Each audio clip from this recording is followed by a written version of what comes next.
5টা পকড় রাখো। আমার দাম কম লিখে দিয়েছি, ওখানে কম না রেস্টুরেন্ট চলে যেতে বুঝলে। হ্যাঁ 2500 টাকা লিখে দিয়েছি পাশে, নাহলে ওটি 3,500 3,500 লিখে তোমার আরও 100 টাকা লিখে দিতে বুঝলে। 2500 মানে কি? আরে খাবার দামটা চাপানো হয়ে গিয়েছে। দামটা মানে বুঝতে হয়ে যায়। দইটি এসো, হ্যাঁ তুমি দইটি এসো, তুমি গেলেই দেবে বলো দইটি দাও, দইটি দাও। ছাগলটা ধরতে দে।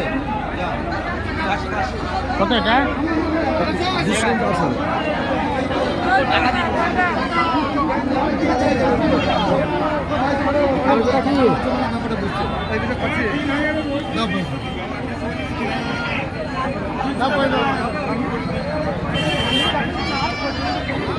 ও চাচা ওজন করেছি, দাও পয়সা মতো।